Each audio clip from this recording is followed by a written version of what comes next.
people, Suzie Yule Diadem, living positively regardless. Doesn't matter the point at which you are in life, but with raw positivity all the way. I am born again, restored to Christ, and I am happy about that. Are you? Do you know Christ? If you don't know him, please seek to know him. He's good, he's beautiful. He makes life to look good and to look easy even when things are so hard. Thank you so much, guys, for staying here and being at Suzie Yule Diadem. And if you would want to share your story here, you can reach me through my YouTube and also through my Facebook, Suzie Yule Diadem, TikTok, Suzie Yule Diadem, Instagram, Suzie Yule Diadem. And also you can call me 0112 522 118. My number doesn't have a 7, it is 0112 522 118. So you can reach us and we can share your story and have a time to inspire other people. Today, guys, I'm excited. You always know when I get excited, it's because I have a guest. How are you? I am fine. Good to have you. I know it's been a long time. How many years? Just been a couple of months. Yeah, I think I was with you. I don't remember our last interview, but it was last year. Happy New Year. Happy New Year. And the year is almost ending. Yeah, but it is new to us because we've not met. Cindy? Yes. Ah. We haven't met this year. Okay. Thank you for coming once again. And for those probably who are seeing you for the first time, Yes. just introduce yourself, let them know who you are. Oh, hi guys. My name is Kimberly Fiona. I am a gender expert. I am currently working at a place, at an organization called Center for Physical Affairs. We are the people who are championing for democratic, the involvement of youth in democratic processes. Okay. Yeah. Are you people who are organizing the demos? We are not organizing the demos per se, but we are really advocating for for a long time people wako wanaingia kwa hizi mambo. So right now with the whole movement and the new shift in the country, we've seen a new light. So we are capitalizing on it. Okay. Yes. Mkubwa, umewatafuta sana. Nimekuletea wako hapa. We have been trying to look who are these, who are the mastermind of this whole thing we are seeing here. I have an idea, but amesema they are not organizing maandamano. We don't. Wow. Thank you so much once again for being here, and I'm happy, guys, to have a Gen Z in the room. Si mumetembea? Wapi? Mumechoka? Bado. Ndio tunaanza. Energy bado iko high. Safari bado. How does it feel to be a Gen Z? Yeah. Well, I think it feels good actually because at least tukisema kitu mnachukua serious. I feel like it's a lot of work being a Gen Z. Right now, yes, it comes with a lot of responsibilities as well. Responsibilities. Are you guys even serious? Ndio. Do you know what responsibilities are? Kwani mnafikiria responsibility ni gani? Unafikiria kwenda kwa street kukunywa tear gas hivyo? Si rahisi. Si rahisi. Wow. Where are you getting this energy from, you guys? Unajua tu punda alikuwa amechoka. Punda kichoka. You see, I think it was a build up of a lot of things for a longer period of time. Okay. So, unajua when you have nothing to lose, there's nothing stopping you. So by the time to go to the street, if you look at most of the young people who are there had nothing to lose because as you can see on social media, we used to say we can be on the streets daily because we don't have anything anywhere to find our time. You get? Okay. So yeah, so I also feel like as a young person, most of the time what walikuwa assume there's nothing much that Gen Z does. Okay. Nilikuwa mnaona watoto wamepotezwa njia, wamekosa mwelekeo. So now that it gave us a sense of purpose, tukasema viva, lazima tuonyeshe that there's something more that we can do as young people. And also we were also trying to showcase our frustration over an administration that promised a lot and it wasn't delivering. In fact, it was taking away more than it actually promised. So that is where the energy came from. Wow. I've heard you people are really utilizing the cameras on your phone very well, perfectly well. Yeah. Like everything has to be run well, otherwise kutakuwa na Gen Z pale nyuma who is scanning everything, what is happening. But I feel like right now, with the whole era of social media, we've seen a new use for the social media. Most of the time social media is just people showcasing their lifestyle, what they can do or what they're doing for fun, such kind of stuff. Okay. But I feel like with the new wave, we've also seen a new way that the social media can be utilized to bring to light different kind of aspects of things that are happening on the ground. Because ukiangalia, we were not meeting physically, everything was being mobilized for social media, TikTok, Twitter, you know, like every information was being conveyed by the platform, and we saw how the thing went. So that is why you are really using social media well. we are utilizing it to the best of our ability. Wow. Do you feel like you guys have an understanding of how things are run, be it politically, be it socially? When you say Pruda wamechoka, do you have an understanding of how the systems run? Yeah, I think the good thing with the new generation, we are learning. See wajinga tunakuja kwa street because we don't have information. And if you looked at during the demonstration, we had different people from different professions helping people understand critical aspect of issues. But I also have to acknowledge, for a long time, the young people, the Gen Z particularly, we were not involved in most of these democratic processes.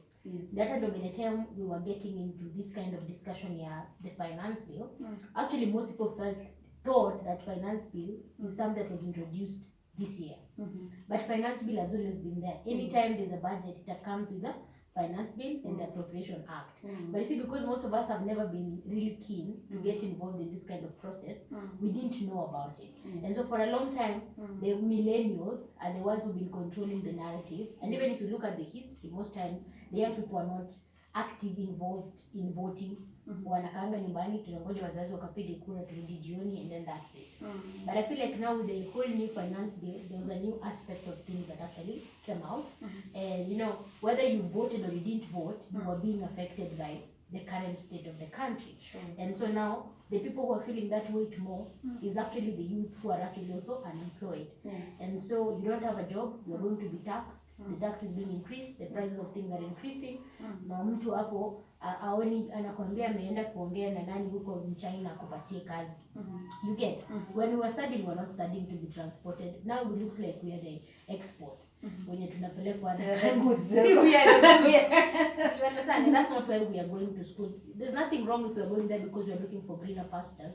But we also feel like the country should be able to give us that platform for us to, you know, blossom in our own country, not as inafani mimi na demu I want to go to China, not me being transported to China because I lack work. And that's why you see this kind of sad cases zinafanyika kwa Saudi Arabia, because we are hopeless. You've studied, uko na degree, uko nyumbani, unalala tu, kazi ni kukaa tu kwa estate, unakula hizo jaba, mtu anavuta bangi, because there's nothing else to do, and you're looking for job and those opportunities and they're not there. So when we say tulikuwa tumechoka, is because we've been voicing this over and over again, and then this administration promised to create opportunities, employment opportunities for the young people, which they had not, and he didn't seem to care that we were saying or we were talking to him, and we were trying to bring to his attention that there are things that were happening that we were not proud of and we were not happy about as a citizen. And he didn't seem to care. And so I even feel like when we did the first maandamano, it caught him by his off guard, because alikuwa anafikiria ni business as usual. And we were not there to do business as usual. We were honestly very tired, and we were just out there airing our frustration, which we had been saying, because even before watu waende maandamano, there had been several conversations going on in the mainstream media, NTV, KTN. They were trying to highlight how people felt about the finance bill. So the president knew that the country was against it, but he felt like wataongea tu kama kawaida, watanyamaza. And then that's now the young people decided maybe it's time for us also to show the president and the administration that the young people are not here to joke. Wow. Yeah. But I must say congratulations to you guys, because for the first time I've really seen the president interacting with the people and not in campaign like setup. Because normally we interact with these people when there are campaigns and all that.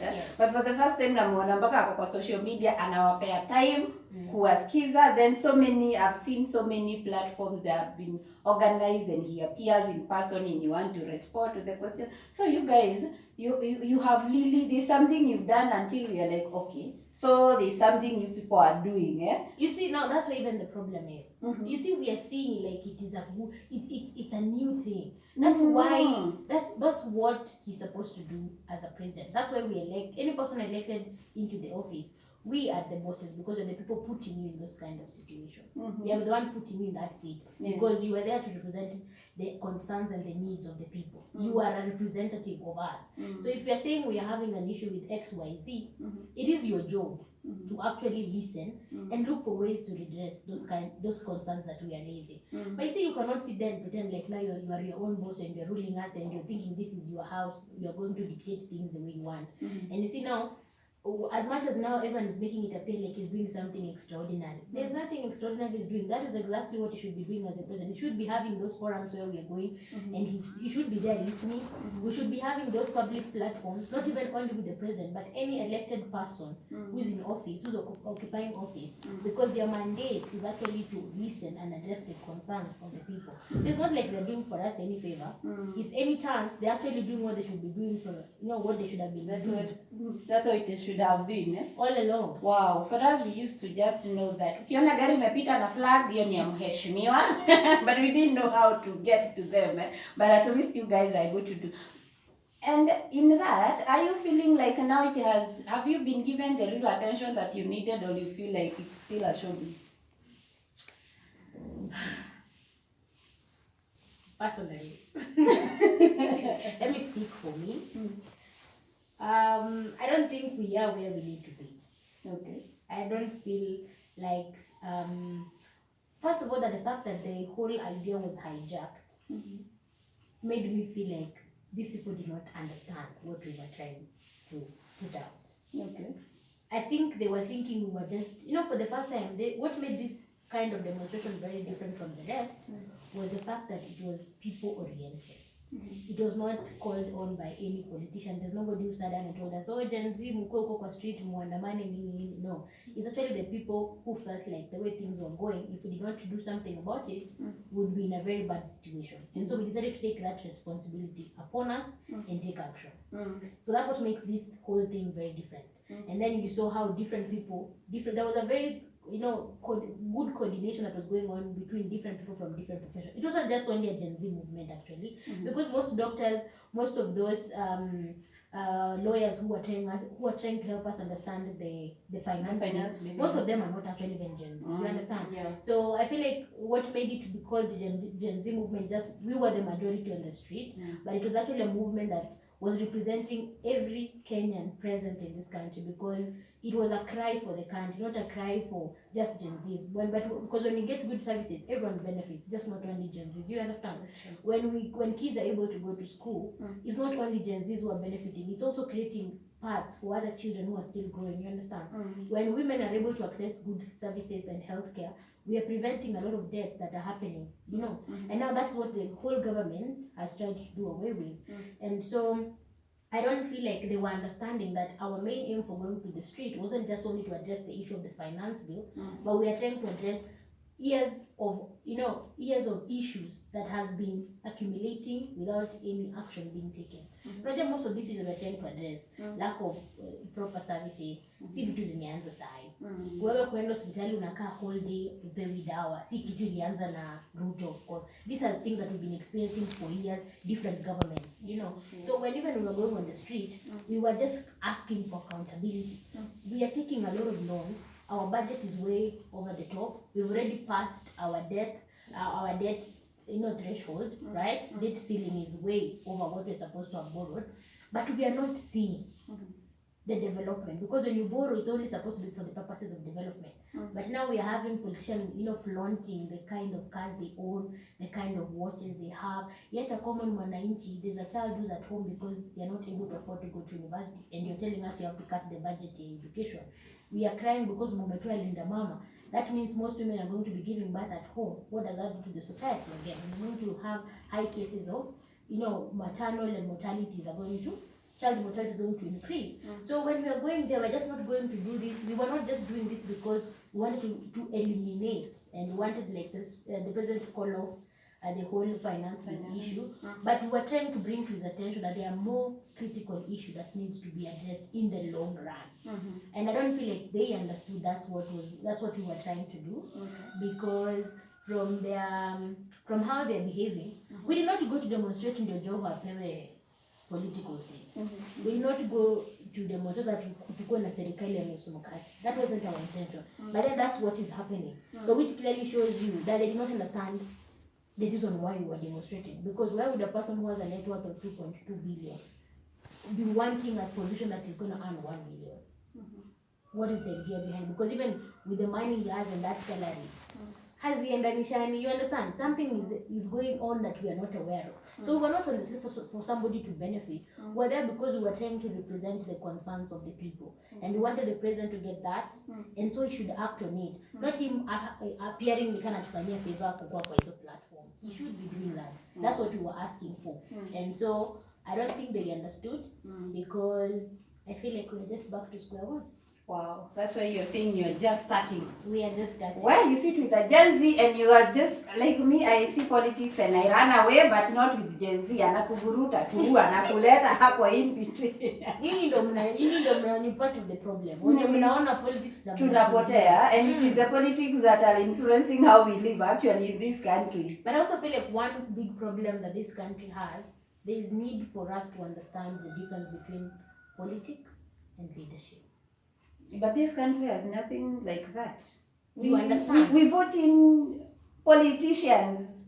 And you see, and that's the thing, as much as we are on the street, and I'm all for us being on the street because we are the people electing you, we are actually mandated to ask for that accountability. But again, this is it's like a side, many two sides to the same coin. Because as much as we are mad at what they are doing, my question has been, who elected these people? It's us. You understand? So it also speaks to the kind of people we are. Because hizo siasa za mtu wetu nini. At the end of the day right now, I'm not suffering as a person who, maybe if I voted, whether I voted for him or not, I'm not suffering as a person who did vote for him or not. I'm suffering as a Kenyan. Yeah, sure. And that's the thing. So most of us, when we are going to the ballot, which most of us, I actually say mtu mwenye kupiga kura 2022, hata tukiongelea hizi discussion anafaa kae huko nyuma ya tent anyamaze because they don't have any mandate to contribute to this conversation. But you see, this thing has to start at the ballot.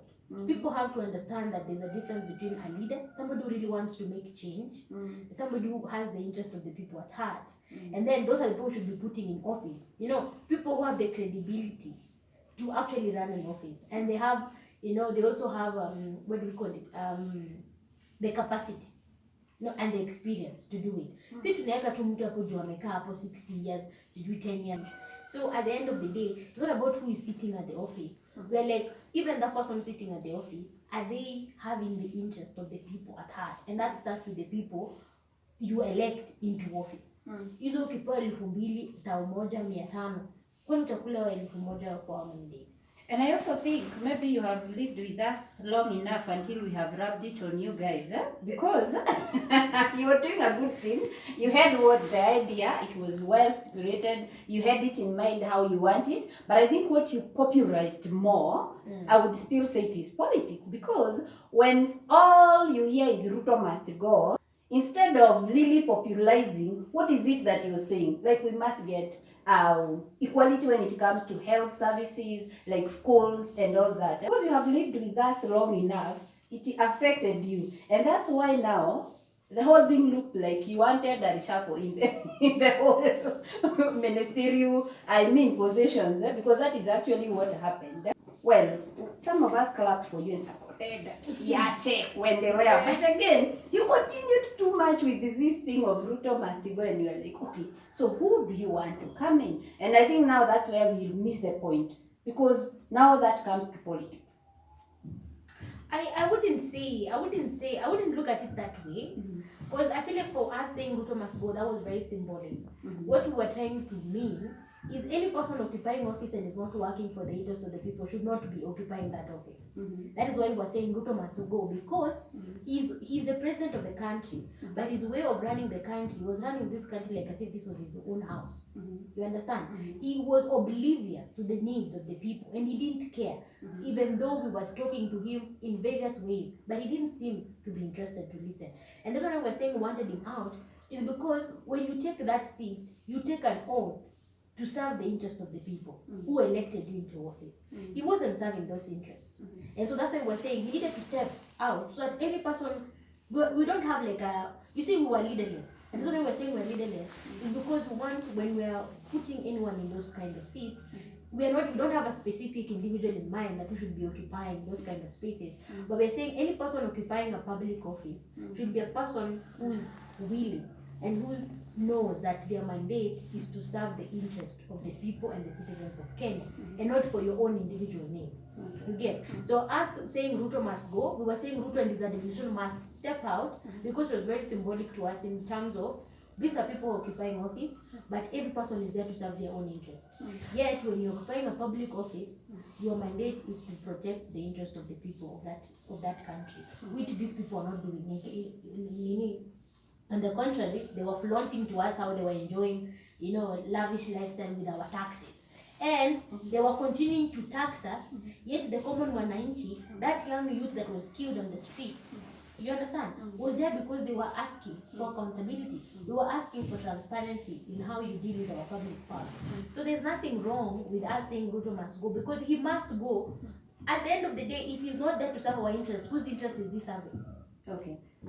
As we move from that, from politics, that is, I would also maybe just suggest, maybe we change 2 years slogan kidogo tu.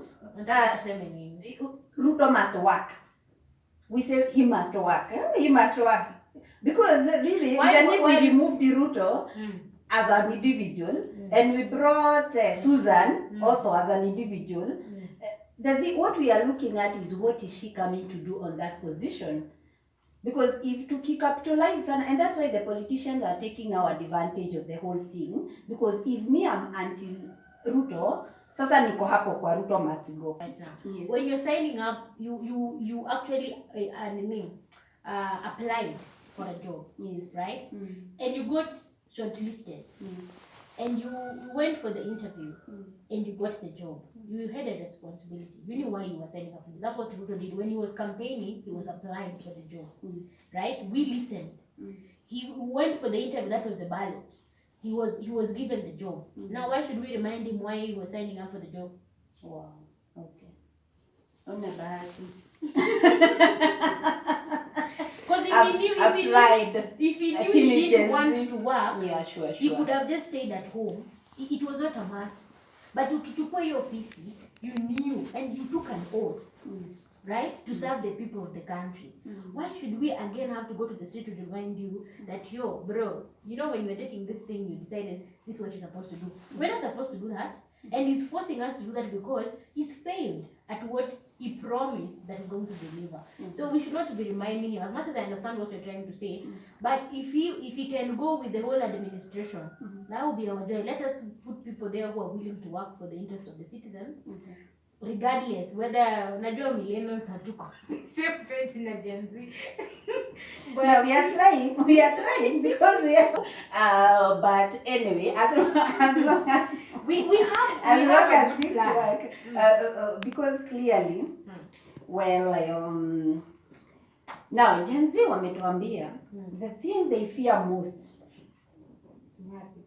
marriage and pregnancy. That is after Ruto.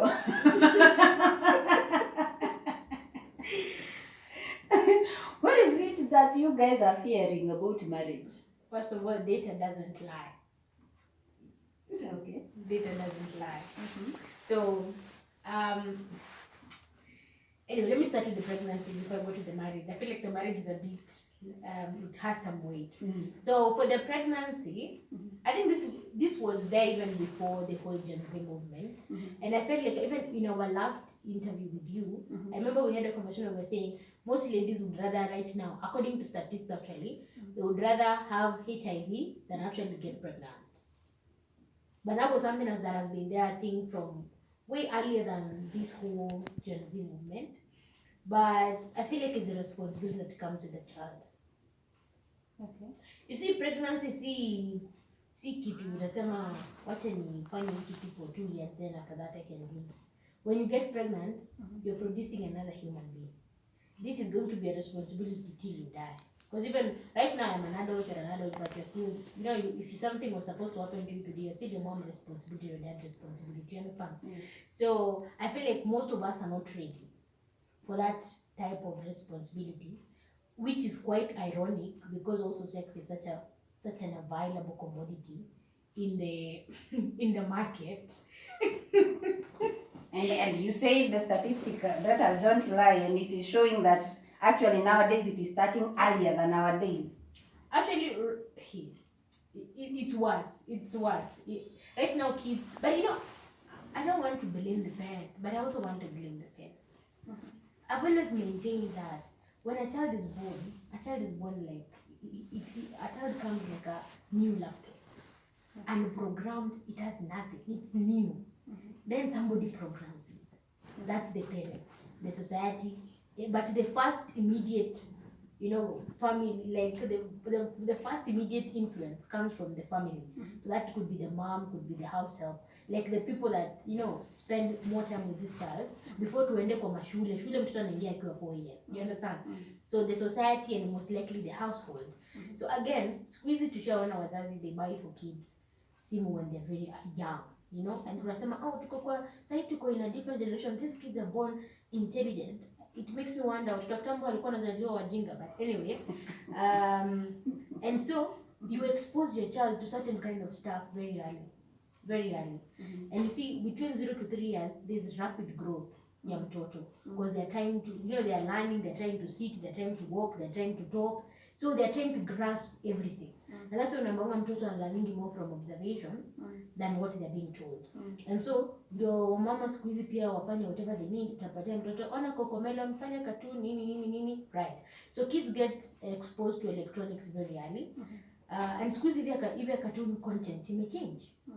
Si zile cartoon content kwa unaanga zile za they were showing us hero trying to save what. Hizo zilikuwa za kutumotivate to be heroes when now we are heroes, you see, because of those cartoons. But but saizi cartoons za siku hizi ziko na stories of boyfriend, girlfriend, you understand? Yeah. So even introduces the child to this kind of things way early. And now also sex has been a normalized thing. It's no longer sacred kama kitambo. Siku hizi people start relationship with sex first before tuende kwa hiyo mambo ingine. Before tujue kama we are dating. Yes, we start with the sex. And so it's also quite unfair that most of us engage in such, but it's not also protected sex. Because also most of us shy away from having the conversation that we should be having of people, parents want to pretend that their kids are not having sex. They want to pretend hawajui mambo, yet you have already given a child a device that you're not monitoring what they're doing with that device when you're not there, right? These kids talk to other kids, and different kids come from different backgrounds, so the understanding of stuff might be different. The others were a little bit more exposed than yours, so they could already know certain things that yours do not know, but then they are socializing, so watamwambia, unaona, na maybe wako juu hajui anataka find out. And sasa unaona hapo mtoto maybe ampata mama, siku hizo even they start having periods way earlier, like 9 years, 10 years washaanza kuwa na period. So huyo, which means as long as the child already has period, it means she can go pregnant. Exactly.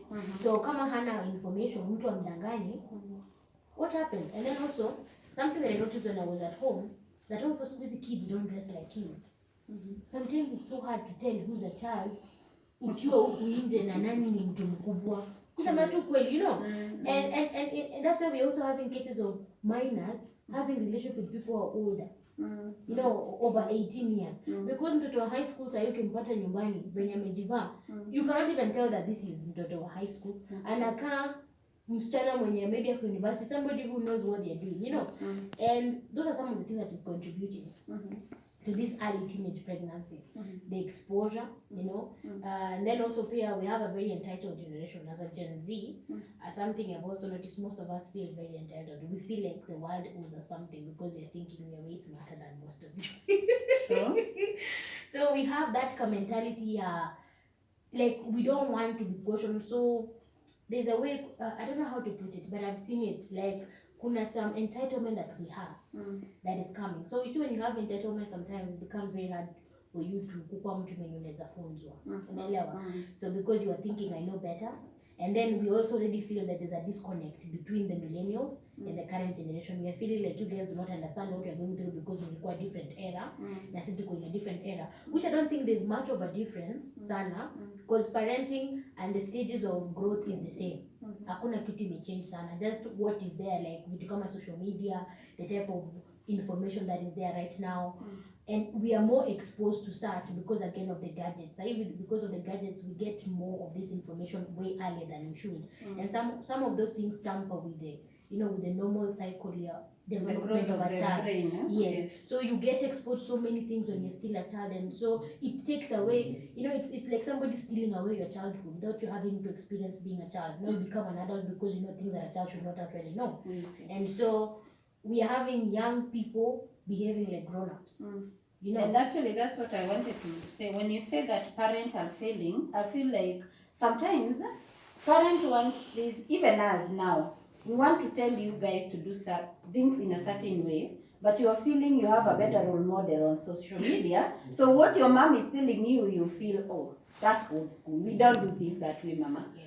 So as much as parents, we may be say to have failed, but I also feel like you people are you have extended your adolescence stage. I'm not against Gen Z, by the way. First of all, let me put it I'm just trying to bring things, we get to understand each other, yeah? Because you know, at adolescent stage is where you feel like everybody else is wrong, you are right, and you are not correctable. But now that I feel like it's what we are seeing with the Gen Zs in their 20s, they feel like, but you realize if a parent tells you something, if it's not going hand in hand with what your peers are saying, you'll choose what your peers are saying, other than, because just, let me just use it. When a parent tells you don't go for them, and your friend here is telling you to end, you go.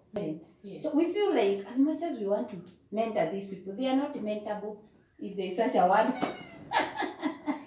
You know, and I agree with you to some extent. The peer influence is a big thing. But if you look at it again, most of these young people are trying to fit in. But that also happens when a child does not have, you know, a strong self-esteem, and there's been a bit of, you know, you've not. Some of these things you have to teach your kids when they're young. You know, kukunja samaki akiwa shakauka ni ngumu. You know, and I feel like squeezing most parents have delegated the parenting role to house helps, because majority of them are not present. And maybe that is one of the reasons I'm usually pro-choice for that particular reason, because I usually say, you know, when this child is coming in, be ready for that responsibility. And parenting is not just making sure that I have a roof over my head, that I ate and I went to school. And I feel like that's why most parents miss it. Because they miss the critical steps of a child. When your child grows up, they don't remember that nilikuwa naendanga shule. You know, that's what kids remember about their parents. We will remember ulikuwa natupelekanga Sunday kukula pizza, sijui wapi. You know, those minor insignificant things. Or how your parent bought for you something nice because you became number one. You know, those small kind of things. And I feel like squeezy kids, I was saying here earlier that, you know, when you used to grow up and ulikuwa unakuja home unapata chapo inapikwa, the excitement that used to be there because kuna chapati, because okay, squeeze we eat chapo as many times as possible. Kitambo unajua chapo was a special occasion kind of thing, holidays peke yake. And so that allowed kids to be kids. You were enjoying your childhood. And now because of the whole media and also the parents absentee parenting, because parents are so busy looking for money and saying natafuta pesa ndio uweze to get the life that you want, and then now because you feel guilty, you overcompensate for it by giving a lot of material to your kid. Utakuja kubai mtoto iPhone, right? Unamwekea sijui hizo ma internet, whatever they want, unambaia movie, whatever they want, that will make you feel like it will make you feel like you're a better parent because you're not there most time. And some of these things that you're feeling like you're giving a child because you're being a better parent, sometimes they end up doing more harm than good when they're not really related. Unajua, kuchapa mtoto imanishi unachukia mtoto. Si tulitandikwa imanishi our parents walikuwa wanatuchukia. Mimi my mom kwanza alisema I will not have a phone until form 4. And right now, as much as ilikuwa nikasisha, mimi I miss the era when Facebook ilikuwa hype. Nilikuwa nasikia tu watu wanasema Facebook. My mom said kwa nyumba yangu kama hujamaliza kusoma, you're not going to get a phone. And I hated it, but right now sometimes I look back and I see ilinisaidia to some extent. You know? And so hizi vitu mingi that we are trying to amend right now, we cannot amend because it's a finished product. Yes. Unless mimi mwenyewe sahi niamue the things I'm doing that I'd like to change in my life, there's nothing my mom can do as much. Hata kama anaona naharibu maisha yangu, ataniambia, but if I'm thinking I'm doing the right thing, hata nichapa, hata ni force nifanye. You understand? It has to be me realizing.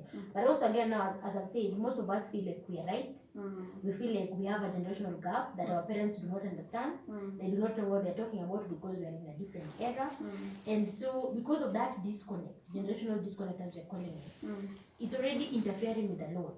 And that's why when I say easy mammals are teenage pregnancies, we are going to have this. In fact, it's getting worse as we proceed, you know. And that also will now trickle down to why most Gen Zs are thinking marriage is not for me. Because let me ask you at that point, you don't want to get, you've said the reason as to you Gen Zs are fearing pregnancy is a responsibility. What is it that you think you should be doing instead of parenting? That you are thinking, this is a responsibility I have for the rest of my life. What are the options that you have? Instead of me being a parent, I would rather be what? I could be a baddie. You know, I could be a baddie now, but I have to be a mom at home. You know, let's tell each other the truth. A child comes with a lot of responsibility. Na si utachagua ati leo nataka kuwa mama, kesho sitaki. And exactly that's why you are here, to procreate. So you guys don't want to get pregnant because you want to be busy doing what? Being a baddie. Okay, that's on a light note. But you see now, priorities of things have changed. So right now, when you put the world is it's very different from your kitambo. But I feel like that is also coming a lot with the westernization of things, you know. So Suzie, it's not hard to hear women who say I don't want children. It's not uncommon, right? It's not uncommon to hear young people saying I don't want to get married. Young people as young as 16-year-olds who have never been in any serious relationship telling you wataki kuolewa. You understand? It's not uncommon. Yes. But that also speaks to something. As I started this, I said data doesn't lie. We in the last 2 years, I was seeing a statistics by, I think it was NTV, if I'm not sure, that was indicating that in the last 2 years, Kenya has recorded over 10,000 new divorce cases, yeah? That should say something, right? But you see also, I think for us, most of us are so oriented in looking for money. Something I hear, I think that's now the answer. What would rather be doing? Would rather be looking for money and living the posh lifestyle, yeah, than getting babies. So, because most of us feel like if we got money, we would be settled. Most people assume that when you have money, it automatically solves all your problems. And you won't have any other problem to deal with. You'll just be balling and living life and you're wondering why everyone else is on the street complaining, you know. And so I feel like a majority of us are pursuing that fast, and they want to get to a point where mtu anataka kufeel like sasa niko na pesa ya kutosha naweza pata mtoi, you know. But from having conversation to move have kids, people, one thing I've picked from everyone is they say you're never ready, and you never have enough money to, you know, to finance everything. And that's why if that was the case, people would not be working. Kuna watu wako na pesa lakini bado wanafanya kazi. You understand? Yes. So, but I also feel like it's a misconception that we have, that maybe if I got a lot of money and I could afford all the things that I want, you know, the Gucci bags and whatever, could be having the life of a party, I'd be happy. And then maybe I'd start thinking about having a family. But for now, let me just enjoy. And then also our understanding of commitment. I don't think people understand what commitment is. I also don't think most of us young people know what it means to be in love. I don't feel like majority of the people literally have experienced what it means to be in love and be loved. And so when most of us are speaking from, I don't want to get married, we are probably speaking because we had our own, you know, to those loves and nazo campus, hizo first experiences, and unataka kuvunja moyo kajiambia mimi nijikute, and you cancel it off, you know. And I feel like everyone now is out here walking with their guard up, because everyone has been hurt somehow, and everyone is now afraid to try it again, because, you know, to love, it means to expose yourself, to be vulnerable, to allow you are giving somebody else the power to hurt you. And so ukishaenda through the heartbreak, it's not worth it. Guys, these Gen Zs are looking at us and we are thinking, these guys are very poor. We don't want to start giving birth and become poor as they are. We want to work and get money and live the life. Hey, so Are you saying the reason as to why actually you're fearing marriage is because you guys started relationship way too early, got so heartbroken, until now you are fearing commitment into marriage? That is one. Two, again nimesema data. From the experiences tunaona. Maybe imagine now you are my role model. Alafu me I was thinking you have the best marriage. And then siku moja unakuja kutuambia kwa social media how ulivumilia. But ukaona haiwezi work, ukamua, then you just do what? Then we leave. So we've had so many cases, such cases, you know, where we've seen people that we thought they were having the best relationship and then boom, wameachana. Then boom, wameachana. So we are having the dunia, kama hao waliachana, sembuse mimi. That's why you're predicting early enough. Watu wakipost wako pamoja mnasema mtaachana tu because you can't tell. But from my personal assessment of stuff, having spoken to most young people, even married people, I feel people do not understand that relationships require work. I feel like people get into a relationship, everyone wants the end results, which is a good relationship. But most of us are not willing to put in the work. For some reason, people are so oblivious to the fact that I have to be intentional to decide I have to talk to my partner. I have to be intentional to decide we need to plan, a meetup with my partner if you're not living together. I have to be intentional to the point here, we have a problem, we need to sit down and solve the problem, look for a solution. So most of us get into a relationship, we don't want to do the work, but somehow we want the relationship to just, spearhead itself. And it should just be the best relationship I've ever been in. You understand? And so when we get into this kind of relationship, again, one thing that before I used to think trust sustains relationship until I learned that's not true. Personally, I feel like communication does. You can't have trust, but when there is no communication, there is going to be mistrust. Because assuming you and I are in a relationship, right? And I'm leaving the house, and I'm telling my partner, I have gone to meet Suzie, right? Then I bump into a guy, maybe a guy friend somewhere, and then I take a detour. The intention was to come and meet you, right? Maybe our meeting is way later in the day. Then I meet another guy, and then maybe a friend of my partner sees me with a guy. Ampigia mwambie, nimeona mrembo wako mahali na mtu fulani, right? But nikitoka nyumbani nilisema naenda wapi? Kwa Suzie. So, but this guy is reporting ameona na nani? Mwanaume, right? So the guy would be thinking, I said I'm going to meet you, to lie to him because I was going to meet you, another guy. Already there's a mistrust. If there is no proper communication channel, he might not ask me, atanyamaze hiyo story. Na yeye kwenye yako anajambia maybe this guy is cheating. But you see, this was an unplanned thing. It was like I bumped into somebody and we decided, okay, let's have some coffee before I go to where I was going. The intention was leaving house was to meet you, but then there was something that happened here. So if this person doesn't ask me, atakuwa anakaa hapa na boil na anger and everything, and he's thinking this guy is having something else, and there isn't. That's where communication comes in. So somebody would address that with me. But then most of us, because we lived in houses where there were broken communications channels, we've not seen proper communications being done in household. Ulikuwa kufanya makosa unapigwa kama mwizi. Yes. Or ukifanya makosa mama yako alikuwa anakupatia ile macho ya wacha wageni watoke, utajua unaenda kuonana na wewe. You understand? We did not see what it means to have proper communication. How do you address issues when things are not working? How do you solve problems without me being defensive and another person feeling like I'm attacking them? And so when people get into relationship and we cannot communicate. Yes. So when we cannot communicate, once a relationship has a broken communication, there is no relationship there. It doesn't matter how much you trust each other. It doesn't matter how much you love each other. Because now when there's no communication, it opens the relationship to a lot of misconceptions of things, misunderstanding a lot of statements. And so if we do not have that way of communicating and sitting down to address issues, one, the relationship is down. So I feel like most Gen Zs, I don't think we know how to communicate. Most of us. We are learning, that is for sure.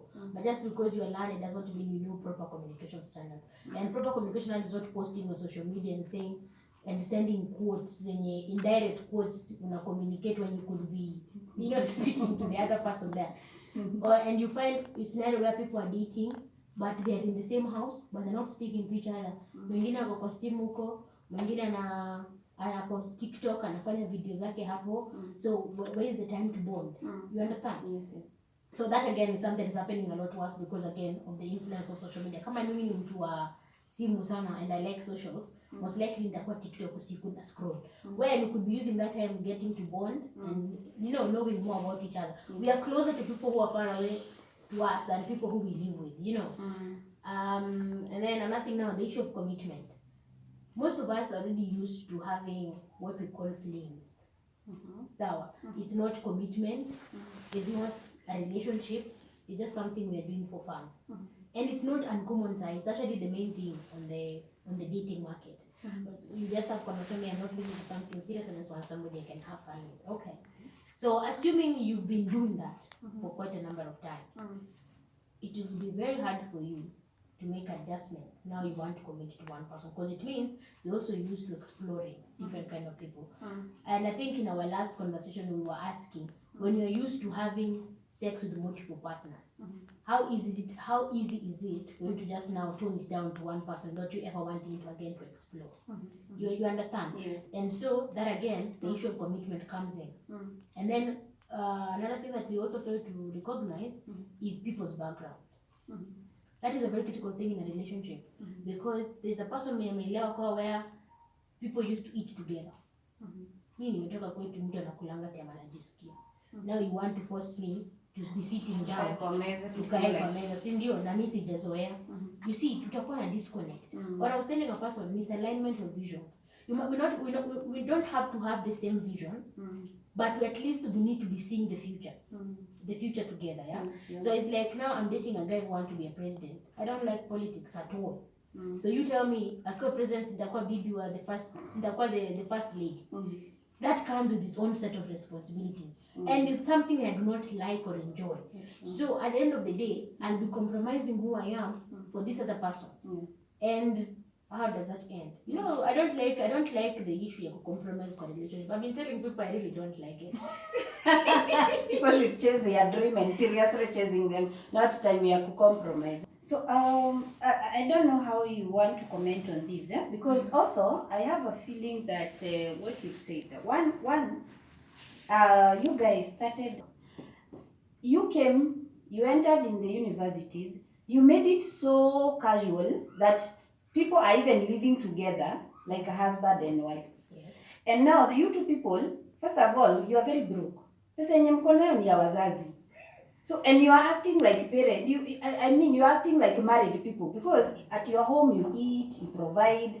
Then you are there. You imagine this guy should be bringing you unga in the house, the way your dad does. But ni pesa ya mzazi yako nayo. So you had a lot of trouble. That's why you suffered a lot of heartbreaks in that relationship. And that's why now you came up until now. It's like it is usual for a girl to date more than one man because anyway, huyu mwenye wako naye kwa hostel, si hostel aweze kulipa because the little he is getting from the parents. And si kuprovidea kupeleke to those dates zenye ungetaka, yeah?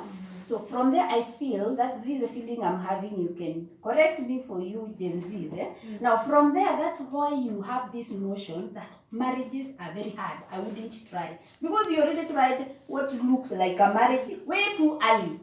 Unaishi in a hostel and you're living with a man. That is one. The other thing I look at it, I see, you are also taking social media too seriously.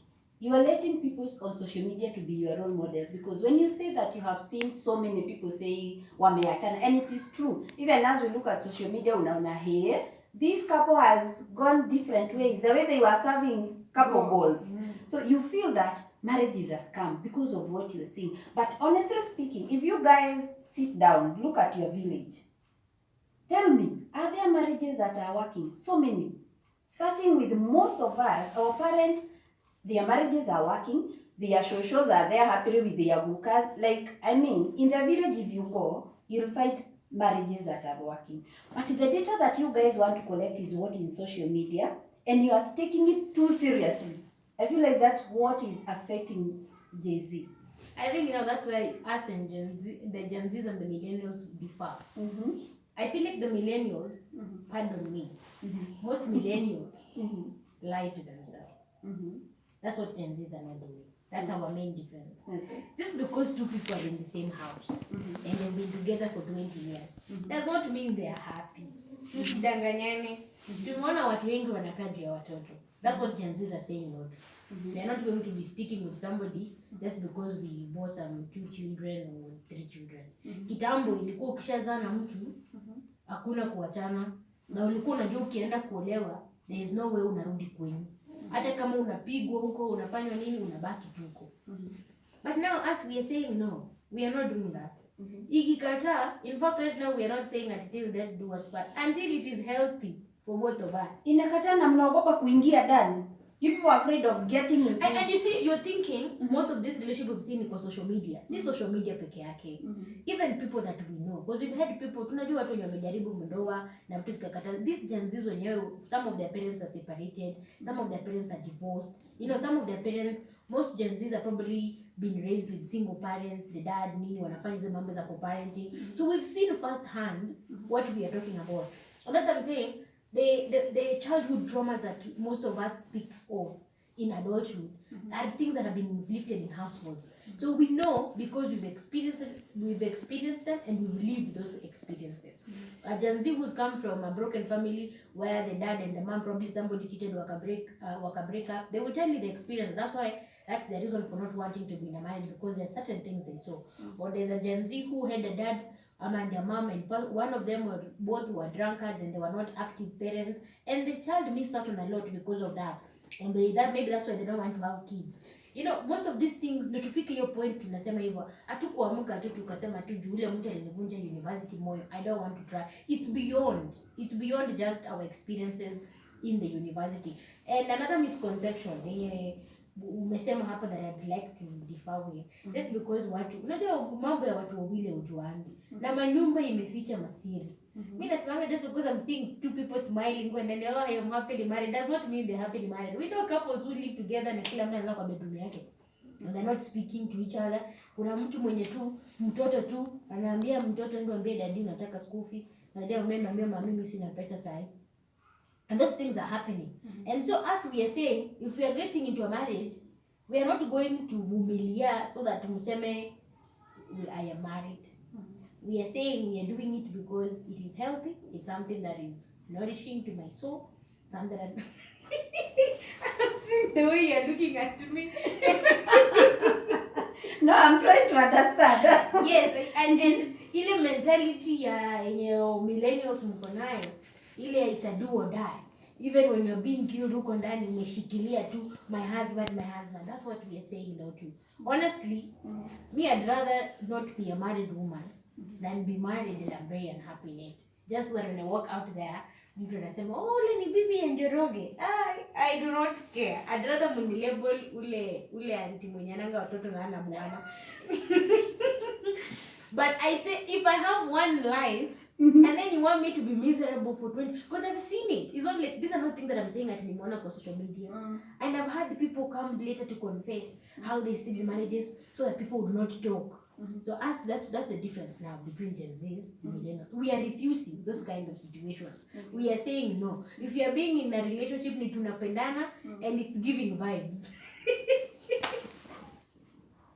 Kama haipeani hizo vibes, we are saying no to it. We understand, okay, personally, let me speak for me. I don't know what other Gen Zs. I understand that relationships are not supposed to be easy. That's for sure. It requires some work. And I started by saying people do not recognize that it requires certain type of work. The same way you go to university to develop career-wise or you develop yourself. It's the same kind of energy that relationship requires. It needs constant, work where you guys are trying to come up with ways to keep the fire burning and be interested in each other. But as I've said again, most of us don't want to do the process, but we want the end results. So that also varies from individual to individual. But one thing I would say again, intentionality lacks. Sisi hatuna hizo intentionality kwa relationship. I've been watching shows za watu wana date and I saw one where a guy alisema hizi date dem kwa sababu hajavaa bangles and I was like really? Surely bangle ni kitu ya kuambia tu mtu want to wear bangle. How do you cancel somebody because anyway and it also shows you the kind of people that we're dealing with out there. Like does that person even understand what it means to be a relationship? Because what does a bangle have to do with you being in a relationship with somebody? It's not my personality, it has nothing. And those are things that can be changed. You understand? But also another thing, umesema marriage is a scam.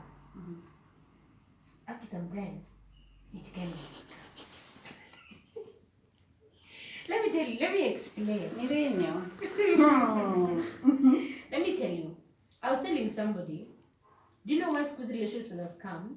Is because what people present is not what you get. It's like ordering from Jumia, and then whatever they deliver is not what you ordered online. So most of us, especially during the datings, if a guy or a lady, of course most of the time the guys are the ones who pursue. So when a guy, I've noticed when guys are pursuing, they put effort. And they present, they'll take you out. They'll buy flowers.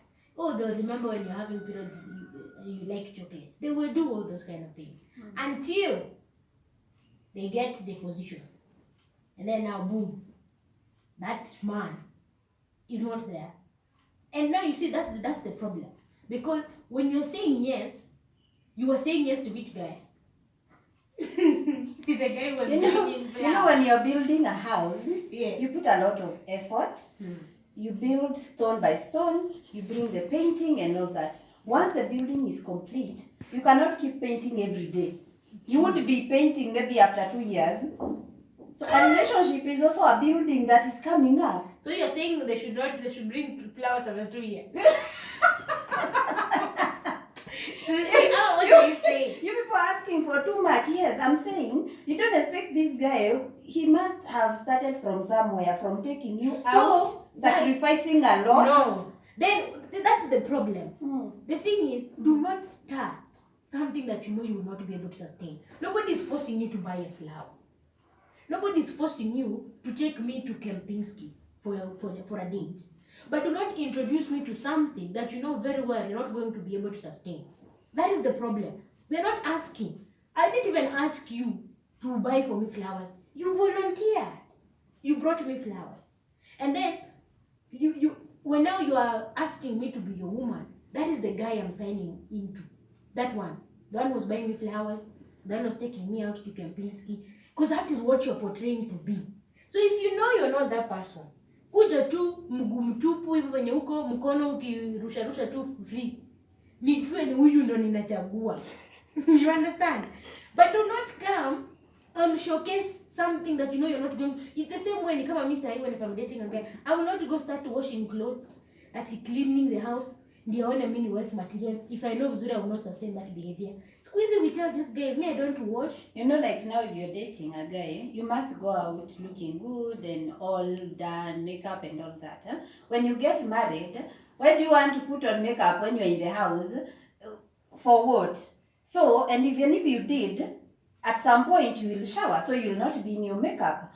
And then there are no responsibilities at this time. This guy anaishi kwake, so in once in a while you meet so they can afford to buy you a flower. When you come together as a husband and a wife, he's making your future. Watoto wenu watakuja watapata nini? So he cannot afford to be taking you on dates every weekend, buying you flowers. He cannot afford to be doing all these things he was doing when you're dating. Just the same thing with you. Once you start now, like if you become maybe pregnant, and your pregnancy imekataa harufu ya the pod that you used to apply, so you won't use it. So will the guy feel shortchanged that the girl I met is one who used to be like this? But oh my God, they feel shortchanged. You've not had these guys tell a lady, oh, ati when I met you, because ujifungue. When I met you, used to be a petite, nice girl, uko na mwili mzuri, sasa hivi umejifungua, umejiachilia. You've not had them say that. They feel shortchanged. This thing is two sides of the same coin. Let me tell you. So clearly it's the skills, the wisdom and the knowledge that Gen Zs are lacking on how to build relationships. On what I don't want you to misunderstand. We are not saying we want to be bought for flowers daily. You know that's unrealistic. You cannot be bought for flowers daily. They cannot take you out daily. But Squeezy, let's just do this. Do not present a person that is not there. You see, don't start taking me to Kempinski when you know you cannot sustain it. Because you see, when I'm getting in there, that is the idea. That is the person I'm signing up for. It's the same way saying that in your. If I'm dating a dude and I start, cleaning, cooking, washing his clothes, ironing clothes, that is an expectation I'm setting. I am training him to expect as a particular thing from me. So when he decides to marry me, he's marrying me because of those qualities. You understand? because that is what I'm portraying he's gonna get. That is the deal he's signing into. And then now I become a wife, and then I tell him, so I feel house help. yeah, I think when you figure, I think we need to employ someone. Then you'll be like, work for him. Somebody who can clean, cook. I know we don't have kids. It's just me and him the way we were before, right? And I'm like, yeah, I just need somebody who can come and cook, clean, iron. And then he'll be like, but you used to do those kind of things. I'm like, yeah, I don't think I want to do them anymore. Do you feel he's gonna feel shortchanged? He's gonna definitely feel shortchanged. You understand? And most guys would say, oh, I will not marry a lady who does not know how to cook. I can't marry a lady who does not know how to cook chapo. Yeah, you understand? They're putting their demands on what works for them and not.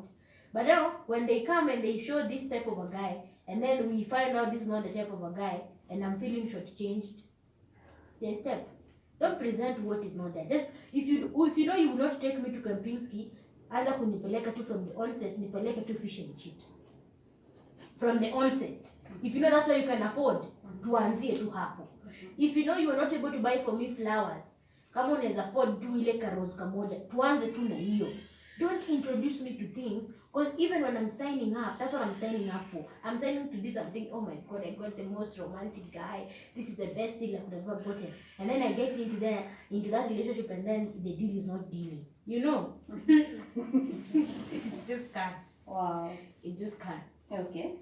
Wow, we hear you guys, but we still want to encourage you to love marriage, because it is in marriage where you've got to continue with the generation, because we need a future. So if you guys are not getting married, where will babies come from for our future? But these people are having kids. We are even having kids more out of our teenage pregnancy. See what I say? Wow, guys, that is